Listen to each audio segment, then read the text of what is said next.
Welcome to నేటి రాత్రి news. ముందుగా హెడ్లైన్స్ చూద్దాం. యువత సంకల్పమే వికసిత్ భారత్ కు పునాది అన్న ప్రధాని నరేంద్ర మోదీ. కష్టాలను అవకాశాలుగా మార్చుకోవాలని యువతకు ప్రధాని మోదీ పిలుపు. పట్టుదలతో పనిచేసే యువతే దేశానికి బలమైన పునాది అనే వ్యాఖ్య. టీటీడీకి 2.5 చంద్రగ్రహణం పట్టిందన్న భూమన. వర్షాలు లేక రైతుల కష్టాలు, వరుణయోగం ఎందుకు చేయలేదన్న భూమన. టీటీడీ సంప్రదాయాలను పక్కన పెట్టడం సరికాదని వ్యాఖ్య. రైతుల కోసం టీటీడీ వరుణయోగం నిర్వహించాలని డిమాండ్. కంటి వెలుగు పథకాన్ని మళ్లీ ప్రారంభించాలని కేటీఆర్ డిమాండ్. 171 మందికి ఉచిత ఆపరేషన్లు చేయిస్తామని కేటీఆర్ కీలక ప్రకటన. పేదల కోసమైనా కంటి వెలుగు పథకం కొనసాగించాలని వ్యాఖ్య. కంటి వెలుగు ఆపేశారెందుకు అని ప్రభుత్వాన్ని ప్రశ్నించిన కేటీఆర్. రైతులకు ఇన్పుట్ సబ్సిడీ ఎక్కడ? ప్రభుత్వాన్ని నిలదీస్తామన్న బొత్స. డిఎస్సీ అవకతవకలపై లోకేష్ రాజీనామా చేయాలన్న బొత్స. రైతులు, నిరుద్యోగుల సమస్యలపై అసెంబ్లీలో పోరాడతామని వ్యాఖ్య. ప్రజా సమస్యలపై ప్రభుత్వాన్ని నిలదీస్తామన్న బొత్స సత్యనారాయణ. మాషాల్లా ఎంటర్ప్రైజెస్ స్కామ్పై సిట్ దర్యాప్తు జరుగుతుందన్న అనిత. బాధితులకు న్యాయం చేస్తామని, సిట్తో సమగ్ర విచారణ చేస్తామన్న అనిత.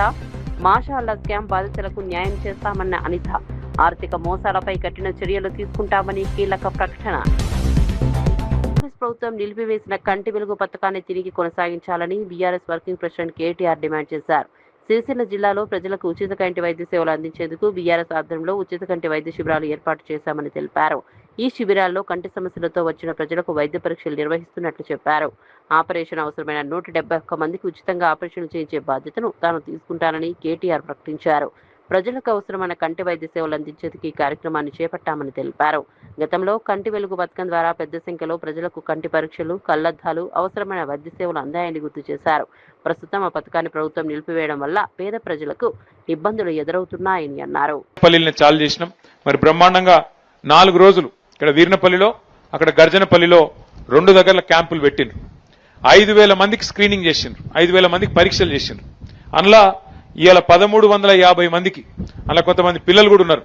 మరి పిల్లలకు కూడా ఏమంది ఎక్కువ చదువుతున్నారో, మరి ఎక్కువ ఫోన్ చూస్తున్నారో ఏందో కానీ మొత్తానికి వాళ్ళకు కూడా కంటికి గ్లాసులు అవసరం పడుతున్నాయి, అద్దాలు అవసరం పడుతున్నాయి. 250 మంది పిల్లలు ఉన్నారు. అదేవిధంగా ఒక 1,100 మంది పెద్ద మనుషులు ఉన్నారు. మొత్తం కలిపి 1,371 మందికి ఇవాళ అద్దాలు ఇవ్వబోతా ఉన్నాం. దాంతోపాటు ఒక 171 మందికి కంటిలో శుక్లాలు రావడం, ఇంకా ఇతరత్ర సమస్యలు రావడం వల్ల వాళ్లకు ఆపరేషన్ అవసరం పడుతుంది అన్నారు. ఆపరేషన్ కూడా మనం ఎక్కడికో పోయే అవసరం లేదు. మన సిరిసిల్లలోనే గతంలో మనమే ఆ రోజు 6 కోట్ల రూపాయలతోని ఎల్వి ప్రసాద్ కంటి దవాఖాన పెట్టించినాం. కాబట్టి ఈర్నపల్లికి వెళ్ళి బండి వస్తుంది, మిమ్మల్ని ఎక్కించకపోతుంది, సిరిసిల్ల వైద్యం చేయించి ఆపరేషన్ చేయించి మళ్ళీ మీ ఇంటికాడ దిగబెట్టిపోయేటట్టు ఆ సౌలత్ కూడా ఏర్పాటు చేస్తా ఉన్నాం. కాబట్టి 171 మంది మీ కంటి ఆపరేషన్లు చేయించే బాధ్యత కూడా నాదే అని చెప్పి కూడా నేను తెలియజేస్తూ ఈ కార్యక్రమం వీర్నపల్లిలో మనం ప్రారంభించుకున్న తర్వాత దీన్ని ఆగన్న చెప్పినట్టు మొత్తం మన నియోజకవర్గంలోని మిగతా 4 మండలాలు, మున్సిపాలిటీలో కూడా ఈ కార్యక్రమం చేస్తాం. ఆ తర్వాత పక్కనే ఉన్న వేములవాడ నియోజకవర్గంలో కూడా కార్యక్రమం చేసుకొని మొత్తం రాజన్న సిరిసిల్ల జిల్లా మొత్తం బోయిన్పల్లి కావచ్చు, ఇల్లంతకుంట కావచ్చు, అక్కడ కూడా చేపిద్దాం. జిల్లా మొత్తం మంచిగా చేసుకుంటే అప్పుడన్నా ప్రభుత్వానికి సోయొచ్చి వాళ్ళు మొదలు పెడితే మంచిదే. వాళ్ళకి మొదలు పెట్టి మేం చేస్తాం, ఇక మీరు చేసేది ఏంటి అంటే పర్వాలేదు, ప్రభుత్వం ప్రజల ఖర్చుతో, ప్రజల సొమ్ముతో చేస్తా అంటే నాకేం అభ్యంతరం లేదు. కానీ ప్రభుత్వం చేసినా చేయకపోయినా మనం మాత్రం మన నియోజకవర్గంలో, మన జిల్లాలో ఈ కార్యక్రమాన్ని దిగ్విజయంగా చేసుకుందాం. తెలంగాణ ప్రభుత్వం ప్రజల సమస్యలను నేరుగా తెలుసుకుని పరిష్కరించేందుకు ఫేస్ టు ఫేస్ కార్యక్రమాన్ని ప్రారంభించినట్లు మంత్రి శ్రీధర్ బాబు తెలిపారు. ప్రజలు ప్రభుత్వానికి మధ్య దూరాన్ని తగ్గించి సమస్యలను నేరుగా అధికారుల దృష్టికి తీసుకెళ్లడమే ఈ కార్యక్రమం ప్రధాన లక్ష్యమని చెప్పారు. అర్జీదారుల ఫిర్యాదులను స్వీకరించి వీలైనంత త్వరగా పరిష్కారం చూపేలా కార్యక్రమాన్ని రూపొందిస్తున్నట్లు తెలిపారు. ప్రజలు తమ సమస్యలను అధికారుల దృష్టికి తీసుకెళ్లేందుకు అనేక సందర్భాల్లో కార్యాలయాల చుట్టూ తిరగాల్సి వస్తుందని, ఆ పరిస్థితిని తగ్గించేందుకు కొత్త విధానం ఉపయోగపడుతుందని అన్నారు. ప్రభుత్వ శాఖల పనితీరుపై ప్రజలకు నేరుగా స్పందించే అవకాశం కల్పిస్తామని చెప్పారు. ఫిర్యాదుల పరిష్కారంలో జాప్యం లేకుండా సంబంధిత శాఖలకు బాధ్యతలు అప్పగించనున్నట్లు తెలిపారు. ప్రజల నుంచి వచ్చిన ప్రతి దరఖాస్తును పరిశీలించి పరిష్కారం కోసం చర్యలు తీసుకునే విధానం ఉండాలని అధికారులకు సూచించారు. To the maximum whichever is possible within the rule and the framework. That is what it is being done right now. And secondly, whatever, there is a policy in industry And in the industrial policy, the board will take conscious decision keeping in view how to engage industry partners and how to encourage industry partners. The board, which will be under Industrial Infrastructure Corporation, the board will be headed by the bureaucrat and other members, will take that decision as per the needs of the industry, and the uniform policy, the land rate will be declared. Nobody will be given less rate, nobody will be given more rate in the policy which has been designed by the board. In the process, the youngsters keep coming up. In order to encourage them, we give the land, and the industry partners will try to enhance their industry, try to create some business and move forward. Unnecessarily, only for political advantage, the TRS is trying to create a mess and trying to distract the investors to come to our Telangana and trying to put aspersions on few individuals. This is not called for. This is absolutely unfair. And we need the industries to come, because if the industry comes, our young people who are in need of employment will get some sort of a job placement in there. So I appeal to all these people who are making,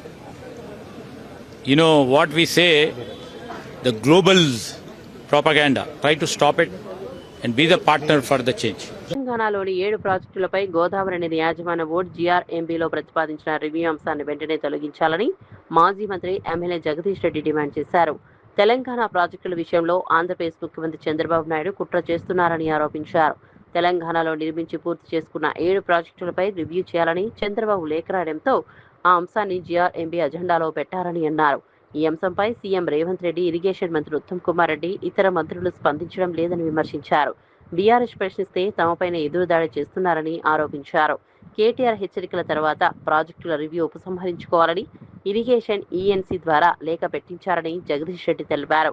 అయితే BJP ఎంపీలు GRMB అజెండాలో ఈ అంశమే లేదని చెబుతున్నారని, మరి ENC లేఖ ఎందుకు పెట్టారని ప్రశ్నించారు. 7 ప్రాజెక్టులపై రివ్యూ అంశాన్ని పూర్తిగా తొలగించాలని డిమాండ్ చేశారు. ఎవరికి సోయలేదు, ముఖ్యమంత్రి ఇరిగేషన్ మంత్రులకు ఆ తీరిక లేదు, ఆ సోయి లేదు, ఆ జిల్లాల మంత్రులకు సోయి లేదు. మేము మాట్లాడితే ఎదురుదాడి చేశారు. బీజేపీలో ఉన్న కొంతమంది ఎంపీలను కొనుక్కొని వాళ్ళతో పెట్టించారు.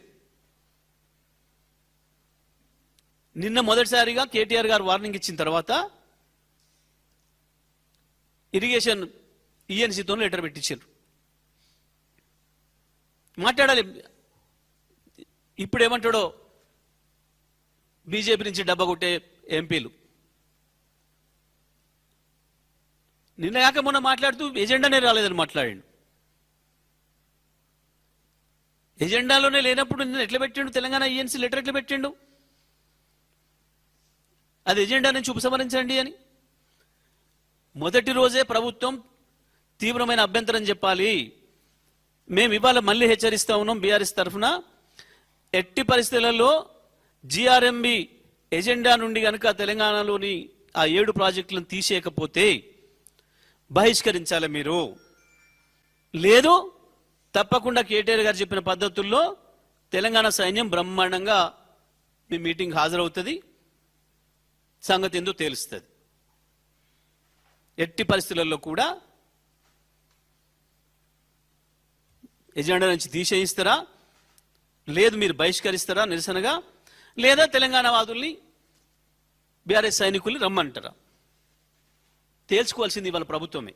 ఇక వార్త వివరాల్లోకి వెళ్తే, పార్లమెంటు సమావేశాలు ప్రారంభమైనప్పటి నుంచి తాను క్రమం తప్పకుండా సభకు హాజరవుతున్నానని కేంద్ర హోంమంత్రి అమిత్ షా స్పష్టం చేశారు. తాను సభకు రావడం లేదంటూ విపక్షాలు చేస్తున్న ఆరోపణలను ఆయన ఖండించారు. లాపతా పారిపోయారు వంటి పదాలను ఉపయోగించడం సరికాదని అన్నారు. పార్లమెంట్లో ఏ ప్రశ్నకైనా సమాధానమిచ్చేందుకు తాను సిద్ధంగా ఉన్నానని చెప్పారు. నీట్ విద్యార్థుల ఆందోళనపై పూర్తిస్థాయి చర్చకు ప్రభుత్వం సిద్ధంగా ఉందని తెలిపారు. చర్చకు సమయం కేటాయించాలని విపక్షాలే కోరాయని, అందుకు ప్రభుత్వం అంగీకరించిందని చెప్పారు. మధ్యాహ్నం 3 నుంచి రేపు మధ్యాహ్నం 3 గంటల వరకు చర్చకు సిద్ధంగా ఉన్నామని వెల్లడించారు. సభలో ప్రతి అంశంపై మాట్లాడే అన్ని ప్రశ్నలకు సమాధానాలు ఇస్తానని అన్నారు. ప్రభుత్వానికి దాచాల్సిందేమీ లేదని, ఏ అంశంనైనా చర్చించేందుకు సిద్ధంగా ఉన్నామని స్పష్టం చేశారు.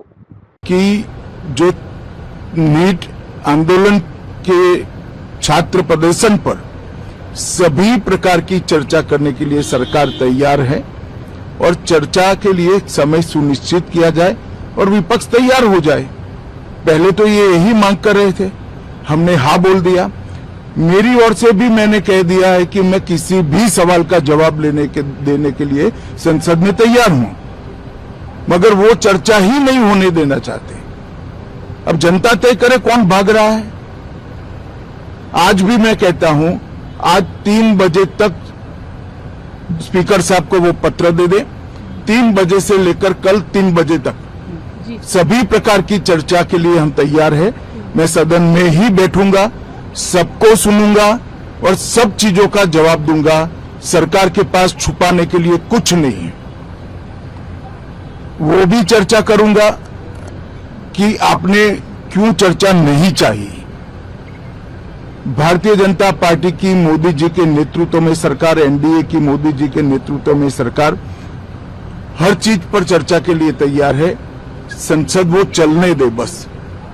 आज मैं चैनलों के माध्यम से विपक्ष को कहना चाहता हूं कि आप एक पत्र 2 बजे तक लिख कर दे दीजिए स्पीकर साहब को। 3 बजे से चर्चा चालू कर देंगे और कल 3 बजे मैं जवाब दे दूंगा सारी चीजों का। संसद में चर्चा करने के नियम बने हैं, तरीके बने हैं।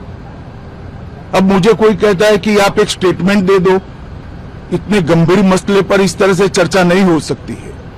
शायद आपके पद्धति में होगा, मगर संसदीय पद्धति ये नहीं है। संसद में एट लेंथ चर्चा होती है। आज 3 बजे से देर रात तक जब तक वो बैठे और कल दोपहर 3 बजे तक हम तो क्वेश्चन आवर भी सस्पेंड करने के लिए तैयार है, अगर स्पीकर साहब अनुमति देते हैं तो। कल 3 बजे तक मैं चर्चा के लिए तैयार हूं। मैं खुद बैठूंगा, हर चीज लिखूंगा और हर चीज का जवाब दूंगा, जिससे देश की जनता के सामने सारी चीजें स्पष्ट हो जाए, दूध का दूध और पानी का पानी हो जाए। अब विपक्ष ने तय करना है कि उनको चर्चा करनी है या हंगामा करना है। టీటీడీకి గత 2.5 చంద్రగ్రహణం పట్టిందని టీటీడీ మాజీ చైర్మన్ భూమన కరుణాకర్ రెడ్డి విమర్శించారు. వైఎస్ఆర్సీపీ అధికారంలో ఉన్న సమయంలో దేశం, రాష్ట్రం ప్రజల శ్రేయస్సు కోసం తిరుమల తిరుపతి దేవస్థానంలో అనేక వైదిక కార్యక్రమాలు, యాగాలు నిర్వహించామని తెలిపారు. ప్రస్తుతం రాష్ట్రంలో వర్షాభావ పరిస్థితులు నెలకొన్నప్పటికీ టీటీడీ కనీసం వరుణ యాగం కూడా నిర్వహించకపోవడం బాధాకరమని అన్నారు. వర్షాలు సమృద్ధిగా కురిసి రైతులు సుభిక్షంగా ఉండాలని కోరుతూ గతంలో టీటీడీ ఆధ్వర్యంలో పలు ఆధ్యాత్మిక కార్యక్రమాలు నిర్వహించామని గుర్తు చేశారు. ప్రజల సంక్షేమం కోసం ధార్మిక కార్యక్రమాలు నిర్వహించడం సంప్రదాయంగా వస్తోందని తెలిపారు. ప్రస్తుత పరిస్థితుల్లో వర్షాలు లేక రైతులు ఇబ్బందులు పడుతున్నారని అన్నారు. ఇలాంటి సమయంలో టీటీడీ కూడా ప్రజల ఆకాంక్షలకు అనుగుణంగా కార్యక్రమాలు చేపట్టాల్సిన అవసరం ఉందని అభిప్రాయపడ్డారు. జిల్లాల అన్నటువంటి ఆలోచనతోటి టీటీడీ చేసేటువంటి కార్యక్రమాలు ఈ 2.5 సంవత్సరాలలో ఒక్కటి కూడా జరగకపోవటం ఆశ్చర్యం వేస్తుంది. టీటీడీ ప్రభువులు పైనున్నటువంటి వాళ్ళ ఆశీర్వాద బలంతో మమ్మల్ని ఎవరు కూడా ఏమీ చెయ్యలేరు అన్నటువంటి రీతిలో ఎవరిని ఖాతరు చేయకుండా పెద్దలకు ఊడిగం చేసేటువంటి కార్యక్రమాలలో తలమునకలై వాళ్ళు చేయాల్సినటువంటి వైదిక విస్తృతిని కాపాడటంలో పూర్తిగా విఫలమైపోయారు. ఈ రోజున ఎక్కడ చూసినా కరువు విలయతాండవం చేస్తోంది. చాలా చిన్న ప్రాజెక్టులన్నీ కూడా పూర్తిగా ఎండిపోయాయి. రైతుల కడగళ్ళు అంతా ఇంత కాదు, కొండ మీద ఉన్నటువంటి జలాశయాలే కొట్టుమిట్టాడుతున్నటువంటి నేపథ్యంలో ప్రతి సంవత్సరము ఇలాంటి విపత్కర పరిస్థితులు వచ్చినప్పుడు చేయాల్సినటువంటి వరుణ యాగాన్ని టీటీడీ విస్మరించటం అన్నది ఆశ్చర్యానికి గురి చేస్తుంది. ఎంతగా వీళ్ళు వేద సంస్కృతిని భ్రష్టు పట్టించేటువంటి కార్యక్రమాలు చేస్తున్నారు అన్నదాన్ని దీన్ని బట్టి చూస్తే చాలా స్పష్టంగా అర్థమవుతున్నది. ధార్మిక కార్యక్రమాలను వదిలేసి టీటీడీ దహనవ కార్యక్రమాలలో తలమునకలైపోతోంది.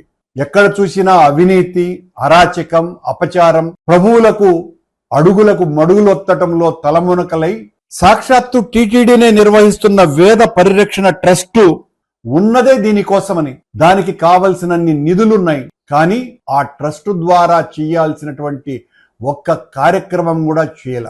మేము అధికారంలో ఉన్నప్పుడు ప్రతి సంవత్సరము కూడా దేశ సుభిక్షత కోసమని కర్తువులు, యజ్ఞయాగాదులు, చతుర్వేద హవనాలు ఇలాంటివి ఎన్నో చేసినటువంటి చరిత్ర మాకున్నది.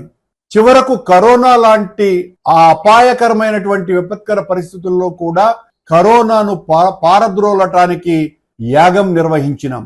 కానీ ఈ రోజున దేశమంతా కూడా ఇంత దారుణమైన కరువు కాటకాలలో మునిగిపోతూ ఉంటే టీటీడీ వరుణ యాగం చెయ్యాలా అన్నటువంటి ఆలోచనే వాళ్లకు రాకుండా పోవటం, బహుశా రాకుండా పోవటం కాదు, ఇలాంటి వేద సంస్కృతిని పెంపొందించేటువంటి కార్యక్రమాలను టీటీడీ నిషేధించినట్టుగా కనపడుతున్నది. ఒక్క కార్యక్రమం అన్నా ఉన్నదండి? ఒక్కటంటే ఒక్క కార్యక్రమాన్ని కూడా వేద సంస్కృతిని పరిరక్షించేటువంటి దాంట్లో ప్రజలకు మేలు చేసేటువంటి ఇలాంటి కార్యక్రమాలను కూడా చేయకపోవటం. వరుణ యాగం టీటీడీ చేస్తే పెద్ద ఎత్తున వర్షాలు పడతాయి అన్నటువంటిది ఆచరణలో నిరూపితమైనటువంటి అంశం. ప్రజలకందరికీ కూడా ఒక పెద్ద నమ్మకం. వెంకటేశ్వర స్వామి ఆలయంలో ఈ కార్యక్రమం, ఆ క్షేత్రంలో వరుణయాగం చేస్తే వర్షాలు పుష్కలంగా వస్తాయి అని. చిన్న చిన్న దేవాలయాల పాలక మండళ్లే ఈ కార్యక్రమాన్ని భుజానెత్తుకొని వాళ్ళు చేస్తుంటే మొత్తం ప్రపంచానికంతా కూడా ఆధ్యాత్మిక దిక్సూచిగా ఉన్నటువంటి వెంకటేశ్వర స్వామి ఆలయం నుంచి ఇంతవరకు వరుణయాగం చేయటం లేదు అనంటే ఉద్దేశపూర్వకంగానే వీళ్లకు ఆ ఆలోచనే రాకుండా ఈ ప్రభువుల కాళ్ళు ఒత్తటానికి వీళ్ళ మొత్తం అధికార పనులన్నిటినీ కూడా మరిచిపోయి ఆ కార్యక్రమాలలోనే తలమునకలై ఉన్నారు అన్నటువంటిది చాలా స్పష్టంగా అర్థమవుతోంది. చివరకు వీళ్ళు కుచేలునికి కూడా పాఠాలు నేర్పించే స్థితికి వెళ్ళారు. కుచేలునికి పాఠాలు నేర్పించటం ఏంటండి? ఇంత దారుణంగా టీటీడీ వరుణ యాగాన్ని విస్మరించటం అన్నది చాలా తప్పు. దీన్ని తీవ్రంగా ఖండిస్తున్నాం.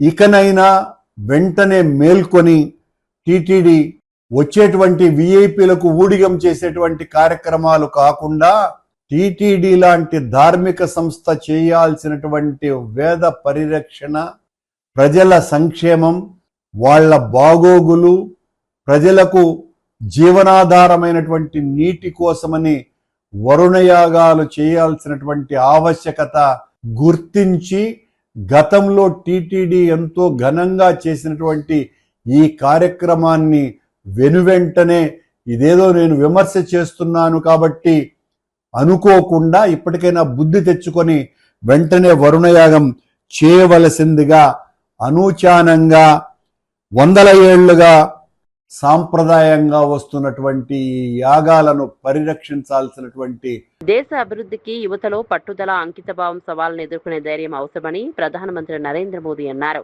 న్యూఢిల్లీలో మాజీ రాష్ట్రపతి రామ్నాథ్ కోవింద్ ఆత్మకథ triumph of the Indian republic, my life my struggles పుస్తకావిష్కరణ కార్యక్రమంలో ప్రధాని పాల్గొన్నారు. ఈ సందర్భంగా యువతకు కీలక సందేశం ఇచ్చారు. లక్ష్యాలను సాధించేందుకు యువత కష్టాలను అధిగమిస్తూ ముందుకు సాగాలని సూచించారు. పట్టుదలతో పనిచేసే యువతే ఆత్మనిర్భర్ భారత్, వికసిత్ భారత్ కు బలమైన పునాదిగా నిలుస్తారని చెప్పారు. రామ్నాథ్ కోవింద్ సాధారణ రైతు కుటుంబం నుంచి దేశ అత్యున్నత రాజ్యాంగ పదవికి ఎదిగిన ప్రయాణాన్ని ప్రధాని ప్రశంసించారు. ఆయన జీవితం నేటి యువతకు ఎంతో విలువైన పాఠమని పేర్కొన్నారు. రాష్ట్రపతి కాకముందే తన స్వగ్రామ అభివృద్ధికి కోవింద్ చేసిన కృషిని ప్రధాని మోదీ గుర్తు చేశారు. वंचित तबके से आए तमाम लोग अपने जीवन की परछाई देख सकते हैं. कैसे एक साधारण परिवार मुश्किल हालातों में भी जीवन की शुचिता और ईमानदारी से समझौता नहीं करता. कैसे वही आदर्श आगे चलकर हमारे जीवन का आधार बनते हैं. हमारे कठिन समय के मूल्य किस तरह जीवन भर में हमें रोशनी देते रहते हैं. कैसे इस पवित्रता से हमें राष्ट्र सेवा की शक्ति मिलती है. अलग अलग पदों का दायित्व निभाते हुए कोविंद जी ने समाज को निरंतर इसकी प्रेरणा दी है। साथियों, मुझे विश्वास है कोविंद जी की ऑटोबायोग्राफी इसमें उनके जीवन की ही नहीं बल्कि हमारे लोकतंत्र की भी अहम स्मृतियां सुरक्षित होंगी। ప్రధాని నరేంద్ర మోదీ ఇచ్చిన హర్ ఘర్ తిరంగా పిలుపులో భాగంగా హైదరాబాద్ చార్మినార్ వద్ద తెలంగాణ బీజేపీ అధ్యక్షుడు రామచంద్రరావు ఆధ్వర్యంలో తిరంగా బైక్ ర్యాలీ నిర్వహించారు. ర్యాలీకి ముందు ఆయన చార్మినార్ వద్ద శ్రీ భాగ్యలక్ష్మి ఆలయంలో ప్రత్యేక పూజలు నిర్వహించారు. అనంతరం త్రివర్ణ పతాకాన్ని చేతబూని బైక్ ర్యాలీలో పాల్గొన్నారు. పెద్ద సంఖ్యలో ద్విచక్ర వాహనాలు ర్యాలీలో పాల్గొనడంతో చార్మినార్ పరిసర ప్రాంతాల్లో దేశభక్తి వాతావరణం నెలకొంది. వాహనాలపై త్రివర్ణ పతాకాలను ప్రదర్శించారు. దేశ ఐక్యత సమగ్రతను చాటేందుకు హర్ ఘర్ తిరంగా కార్యక్రమాన్ని నిర్వహిస్తున్నామని రామచంద్రరావు తెలిపారు. ఈ కార్యక్రమం రాజకీయాలకు అతీతంగా ప్రతి ఒక్కరూ పాల్గొనాల్సిన కార్యక్రమమని అన్నారు.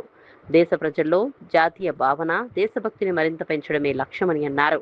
ప్రతి ఇంటిపై జాతీయ జెండాను ఎగురవేసి స్వాతంత్ర సమరయోధుల త్యాగాలను గుర్తు చేసుకోవాలని పిలుపునిచ్చారు. రాజకీయాలతో రంగు పూయకుండా పవిత్రంగా భారతదేశ ఒక స్వాతంత్ర వీరులకు మనం నివాళులు అర్పిస్తూ వికసిత భారత్ వైపు మనం వెళ్ళాలి అని చెప్పేసి ఒక లక్ష్యంతో ఈ తిరంగా యాత్ర మొదలు పెడుతున్నాము. కాబట్టి దీంట్లో ఎటువంటి రాజకీయాలు రాకూడదని చెప్పేసి కూడా నేను అన్ని రాజకీయ పార్టీలు కూడా కోరుతా ఉన్నాను. విద్యార్థుల ఆందోళనపై కేంద్ర హోంమంత్రి అమిత్ షా ఇచ్చే ప్రసంగం తమకు అవసరం లేదని కాంగ్రెస్ అగ్రనేత రాహుల్ గాంధీ అన్నారు. విద్యార్థులపై కాల్పులు జరిపిందెవరు అని ఆయన ప్రశ్నించారు. విద్యార్థులను మేకులతో కూడిన లాఠీలతో కొట్టాలని ఆదేశించింది ఎవరో కేంద్రం స్పష్టం చేయాలని డిమాండ్ చేశారు. మన పిల్లలపై కాల్పులకు అమిత్ షా ఆదేశాలు ఇచ్చారా అని ప్రశ్నించారు. కాల్పులకు హోంమంత్రి ఆదేశాలు ఇచ్చి ఉంటే ఆయన వెంటనే రాజీనామా చేయాలని రాహుల్ గాంధీ డిమాండ్ చేశారు. ఆదేశాలు ఇవ్వకపోతే పోలీసుల చర్యలకు బాధ్యత వహించడంలో హోంమంత్రి విఫలమైనట్టేనని వ్యాఖ్యానించారు. గత 20 రోజులుగా అమిత్ షా కనిపించడం లేదని రాహుల్ ఆరోపించారు. దేశ హోంమంత్రికి ధైర్యం లేకపోవడం వల్లే పార్లమెంటుకు రావడం లేదని విమర్శించారు. విద్యార్థులపై జరిగిన పోలీసు చర్యలపై ప్రభుత్వం స్పష్టమైన సమాధానం ఇవ్వాలని డిమాండ్ చేశారు. విద్యార్థుల సమస్యలను పరిష్కరించాల్సిన బాధ్యత కేంద్ర ప్రభుత్వంపై ఉందన్నారు. Who gave the order to shoot those students? Who blinded one of the students? Who shot one of the students in the ear? Who gave the order to beat the students with lathis, with nails? Who gave that order?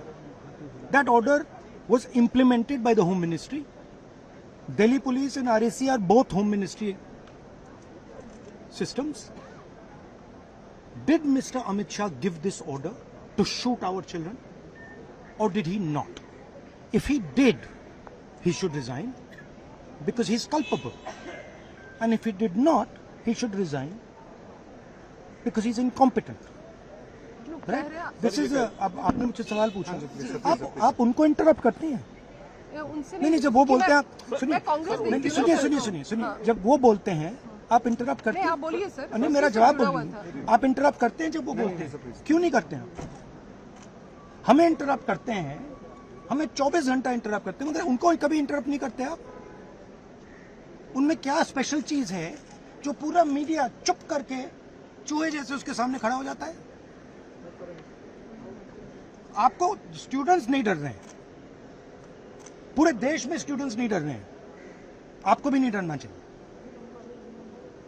Sir उनका जो एक second, the question is not whether Mr. Amit Shah comes and opines. We don't care what he has to say. Okay, first of all, the most important thing to understand is 20 दिन के लिए गायब हो गए. यहाँ बैठे थे, गाड़ी आती थी जाती थी, 30 गाड़ियां उनके. Student should know this. 30 cars around Amit Shah. उनके घर के सामने जाइए, वहां पे मतलब 1000 पुलिस वाले खड़े हुए हैं कि कोई बच्चा ना आ जाए. ఆంధ్రప్రదేశ్లోని 22A నిషేధిత ఆస్తుల జాబితా ప్రభావంపై రిటైర్డ్ ఐపీఎస్ అధికారి centre for liberty chairman AB Venkateswara Rao ఆందోళన వ్యక్తం చేశారు. 22A జాబితా కారణంగా పెద్ద సంఖ్యలో రైతులు, భూ యజమానుల ఆస్తి హక్కులు ప్రభావితం అవుతున్నాయని తెలిపారు. ప్రైవేట్ పట్టా భూములను వెంటనే ఈ జాబితా నుంచి తొలగించాలని ప్రభుత్వాన్ని కోరారు. భూ హక్కులు చట్టబద్ధంగా ఉన్నప్పటికీ వాటిపై ఆంక్షలు ఉండటం వల్ల యజమానులు ఆర్థిక ఇబ్బందులు పడుతున్నారని అన్నారు. అధికారులు ఈ అంశంపై ముఖ్యమంత్రి చంద్రబాబు నాయుడిని తప్పుదోవ పట్టిస్తున్నారని ఆరోపించారు. వాస్తవ పరిస్థితులను ప్రభుత్వం సమగ్రంగా పరిశీలించాలని సూచించారు. రైతులు, భూ యజమానులకు తమ ఆస్తులపై పూర్తి హక్కులు కల్పించాల్సిన అవసరం ఉందన్నారు. 22A జాబితాలో భూములను చేర్చే ప్రక్రియ పారదర్శకంగా ఉండాలని కోరారు. తప్పుగా చేరిన భూములను గుర్తించి వెంటనే తొలగించాలని డిమాండ్ చేశారు. అతి తెలివితో మీరు 22లో పెట్టిన దాంట్లో ఎస్పెషల్లీ అర్బన్ ల్యాండ్స్లో ఏమంటున్నారంటే 30% గవర్నమెంట్కి ఇచ్చేయండి, 70% మీకు రిలీజ్ చేసేస్తామంట. ఎవడబ్బా మొగుడు సొమ్ము? నా భూమి తీసుకెళ్లి నువ్వు ఎత్తుకుపోయి అందులో నుంచి వాటా అడుగుతున్నావు అంటే మీరు అసలు పరిపాలన దొంగలా అనిపిస్తుంది. కాబట్టి ఎవరు ఇటువంటి ఒత్తిడిలో లొంగొద్దు. దుర్గంలో భూముల కేటాయింపులపై బీఆర్ఎస్ ఎమ్మెల్సీ దాసోజు శ్రవణ్ తీవ్ర ఆరోపణలు చేశారు. ముఖ్యమంత్రి రేవంత్ రెడ్డి బినామీ కంపెనీని కొందరు అధికారులు నడుపుతున్నారని ఆరోపించారు. రాయదుర్గంలో సుమారు 1700 కోట్ల విలువైన 7 ఎకరాల భూమిని పీఎం ఏక్ ధమాల్ నిర్మాణం పేరుతో బినామీ సంస్థలకు ఎలాంటి టెండర్లు లేకుండా కట్టబెట్టారని విమర్శించారు. ఈ భూముల కేటాయింపులపై సమగ్ర విచారణ జరపాలని డిమాండ్ చేశారు.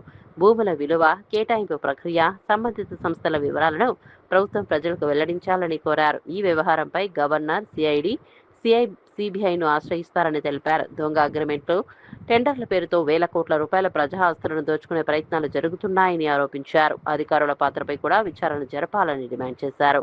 దొంగ అగ్రిమెంట్లు, దొంగ టెండర్లు చేసి వేల కోట్ల రూపాయలు గాద కింద పందికొక్కులు లెక్క దోచుక తింటామంటే కర్రు గాల్చి అధికారులకు కూడా వాత పెడతాం, ఎవరిని వదిలిపెట్టాం. మేము సిఏజీ దగ్గరికి పోతాం, సిబిఐ దగ్గరికి పోతాం, కేంద్ర ప్రభుత్వం దగ్గర పోతాం. గమ్మత్ ఏందా అంటే it's government of India sanction project. 200 crore loan was given by the government of India. BJP వాళ్ళకి కళ్ళే కనబడవు. రేవంత్ రెడ్డి ఎన్ని కుట్రలు చేసినా, ఎన్ని కుతంత్రాలు చేసినా, ఎన్ని బూతుపులు చేసినా బీజేపీ వాళ్ళకి కనబడతలేదు. ఆఖరికి నరేంద్ర మోడీ పేరు మీద నిర్మించబడుతున్న ప్రాజెక్టులో కూడా అవినీతి జరిగితే గుడ్డి గుర్రం పళ్ళు తవ్వినట్టు బండి సంజయ్ లాంటి వాళ్ళు వ్యవహరిస్తా ఉన్నారు. ఎందుకో రేవంత్ రెడ్డి బీజేపీ, తెలంగాణ బీజేపీ కుమ్మక్క అయిపోయి వాళ్ళ చిల్లర దోపిడీకి పాల్పడతా ఉంది. వీళ్ళ అవినీతి అక్రమ బాగోతాలు, ఆనకొండ లెక్క అనుముల కుటుంబం చేస్తున్న దోపిడీ, మరీ ముఖ్యంగా ఈ రాయదుర్గంలో జరుగుతున్నటువంటి ఈ భూ దోపిడీని, ఈ రియల్ ఎస్టేట్ దందాను తప్పనిసరిగా మేము సహేతుకంగా గవర్నర్ దగ్గరికి వెళ్తాం, సిఏజీ దగ్గరికి వెళ్తాం, సిబిఐ దగ్గరికి వెళ్తాం. ప్రజల సొమ్ము, ప్రజల ఆస్తి దీన్ని దోచుక తింటున్న వాళ్ళందరిపైన కూడా తప్పనిసరిగా ప్రజాస్వామ్యబద్ధంగా, రాజ్యాంగబద్ధంగా, న్యాయబద్ధంగా మా పోరాటం ముందుకుంటది. కార్యక్రమంలో భాగంగా మేడ్చల్ జిల్లా మేడపల్లిలోని ఉప్పల్కోట్ కాంప్లెక్స్ వద్ద ప్రత్యేక కార్యక్రమం నిర్వహించారు. కేంద్ర ప్రభుత్వ అడిషనల్ స్టాండింగ్ కౌన్సిల్ సభ్యుడు నరేష్ కుమార్ నార్సింగోజు ఆధ్వర్యంలో ఈ కార్యక్రమం జరిగింది. కార్యక్రమంలో భాగంగా ఉప్పల్కోట్ నుంచి హనుమాన్ దేవాలయం వరకు భారీ ర్యాలీ నిర్వహించారు. ర్యాలీలో పాల్గొన్న వారు జాతీయ జెండాలను ప్రదర్శిస్తూ దేశభక్తి నినాదాలు చేశారు. భారతదేశ 80వ స్వాతంత్ర దినోత్సవాన్ని పురస్కరించుకుని ప్రధాని నరేంద్ర మోదీ ఇచ్చిన హర్ ఘర్ తిరంగా పిలుపు మేరకు ఈ కార్యక్రమం నిర్వహించినట్లు నరేష్ కుమార్ తెలిపారు. ప్రతి ఇంటిపై జాతీయ జెండాను ఎగురవేయాలని ప్రజలకు పిలుపునిచ్చారు. దేశ స్వాతంత్ర్యం కోసం పోరాడిన మహానీయుల త్యాగాలను ప్రతి ఒక్కరూ గుర్తు చేసుకోవాలని కోరారు. ప్రతి ఒక్క దేశం మొత్తము హర్ ఘర్ తిరంగా, ఘర్ ఘర్ తిరంగా కార్యక్రమంలో భాగంగా ఈరోజు మేడిపల్లిలోని ఉప్పల్ కోర్ట్ కాంప్లెక్స్ యందు న్యాయవాదులంతా పాల్గొని ఈ యొక్క దేశభక్తిని చాటడం జరిగింది. అదేవిధంగా మన యొక్క భారత ప్రజలకు, భారత పౌరులకు, ప్రతి ఒక్క భారతీయునికి మా యొక్క న్యాయవాదుల తరపున ఒకటే విజ్ఞప్తి చేస్తున్నాము. ఆగస్టు 15వ తారీఖు వరకు మన యొక్క ప్రతి ఒక్క ఇంటి మీద ప్రతి ఒక్క భారతీయుడు, ప్రతి ఒక్క పౌరుడు తమ యొక్క జాతీయ జెండాని సగౌరవంగా ఎగురవేసి ఈ యొక్క హర్ ఘర్ తిరంగా కార్యక్రమంలో ప్రతి ఒక్కరు పాలు పంచుకొని దేశభక్తిని చాటాలని చెప్పి ప్రతి ఒక్క ఈ యొక్క మహోన్నతమైన కార్యక్రమంలో ప్రతి ఒక్కరు భాగస్వాములు కావాలని చెప్పి న్యాయవాదుల తరపున పిలుపునిస్తూ భారత్ మాతాకి మాతరం మాతరం వందే మాతరం వందే మాతరం వందే మాతరం హర్ ఘర్ తిరంగా హర్ ఘర్ తిరంగా హర్ ఘర్ తిరంగా హర్ ఘర్ తిరంగా హర్ ఘర్ తిరంగా హర్ ఘర్ తిరంగా భారత్ మాతాకి మాతరం మాతరం వందే మాతరం మాతరం మాతరం వందే మాతరం భారత్ మాతాకి యువత సంకల్పమే వికసిత్ భారత్ కు పునాది అన్న ప్రధాని నరేంద్ర మోదీ. కష్టాలను అవకాశాలుగా మార్చుకోవాలని యువతకు ప్రధాని మోదీ పిలుపు. పట్టుదలతో పనిచేసే యువతే దేశానికి బలమైన పునాది అనే వ్యాఖ్య. టీటీడీకి 2.5 ఏళ్లుగా చంద్రగ్రహణం పట్టిందన్న భూమన. వర్షాలు లేక రైతుల కష్టాలు, వరుణయోగం ఎందుకు చేయలేదన్న భూమన. టీటీడీ సంప్రదాయాలను పక్కన పెట్టడం సరికాదని వ్యాఖ్య. రైతుల కోసం టీటీడీ వరుణయోగం నిర్వహించాలని డిమాండ్.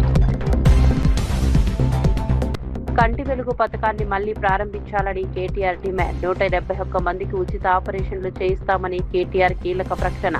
పేదల కోసమైనా కంటి వెలుగు పథకం కొనసాగించాలని వ్యాఖ్య. కంటి వెలుగు ఆపేశారెందుకు అని ప్రభుత్వాన్ని ప్రశ్నించిన కేటీఆర్.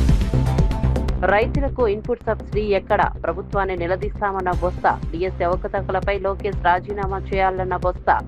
రైతులు, నిరుద్యోగుల సమస్యలపై అసెంబ్లీలో పోరాడతామని వ్యాఖ్య. ప్రజా సమస్యలపై ప్రభుత్వాన్ని నిలదీస్తామన్న బొత్స సత్యనారాయణ. మాషాల్లా ఎంటర్ప్రైజెస్ స్కామ్పై సిట్ దర్యాప్తు జరుగుతుందన్న అనిత. బాధితులకు న్యాయం చేస్తామని, సిట్తో సమగ్ర విచారణ చేస్తామన్న అనిత. మాషాల్లా స్కామ్ బాధితులకు న్యాయం చేస్తామన్న అనిత. ఆర్థిక మోసాలపై కఠిన చర్యలు తీసుకుంటామని కీలక ప్రకటన.